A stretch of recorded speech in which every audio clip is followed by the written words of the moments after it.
టీవీలలో చూస్తుంటే పేపర్లలో చదువుతుంటే ఒక్క పారన్న మేం సుత పోయి రావాలి అనిపిస్తుండొచ్చు చాలా మందికి.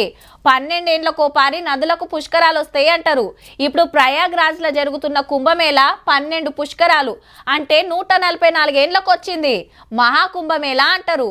ఏ మనిషికైనా జిందగీలో ఒక్క పారేగి భాగ్యం కాబట్టే శితం పోతుండ్రు. మన కుంభమేళా కొత్త రికార్డు కొట్టేసిందబ్బా. 18 రోజులలోనే 30 కోట్ల మంది వచ్చిండ్రట. మళ్ళా నిన్నొక్కనాడే 7.5 కోట్ల భక్తులు వస్తే ఇదో రికార్డు. మౌని అమాస అని గింతగానం వచ్చిండ్రట.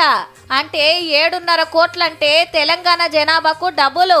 అందరూ ఒక్కటే జాగలు ఉన్నారంటే జాతర ఎట్లా నడుస్తుందో చూడుండ్రిగా. అంతా మంచిగానే ఉన్నది గాని ఇవాళ మల్లోపారి అగ్గి ముట్టి మస్తు టెంట్లు కాలిపోయినాయి. అటు తిప్పలు పడి ఇటు తిప్పలు పడి ఆర్పేసిండ్రు. మొన్న మంటలంటిన జాగా కూడా ఇదే. ఊకుకే ఎందుకు ఇట్లా అవుతున్నాయో జర తెలుసుకోండి సార్లు. ఇక నిన్న తొక్కిసలాటై 30 మంది కాలం చేసిరి. 100 మంది దౌకాన్ల పడిరి. జీవి పోయిన కుటుంబాలకు ఒక్కొక్కలకు 25 లక్షల రూపాయలు ఇస్తున్నది ఉత్తరప్రదేశ్ గవర్నమెంట్. దెబ్బలు దాకినోళ్లకు వైద్యం ఖర్చుగిన ఇల్లే చూసుకుంటారట. మల్లోపారి గట్ల కాకుండా సెక్యూరిటీ పెంచి ముసలోళ్ళు దివ్యాంగులు ఆడోళ్ళ కోసం సపరేట్ ఘాట్లు పెట్టిండ్రు. అందరు ఒక్కపారే ఉరకకుండా కొందరిని పంపిస్తున్నారు తానాలకు.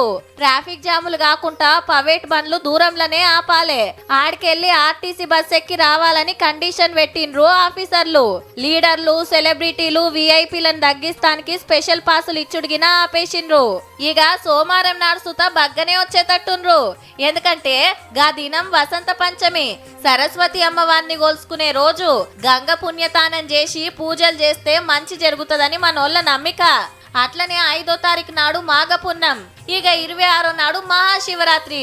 ఈ 3 రోజులు కూడా ముఖ్యమైనయే. కానీ 45 రోజుల జాతరలా 40 కోట్ల మంది వస్తారు అనుకుంటే 18 రోజులకే 30 కోట్లు దాటిరి.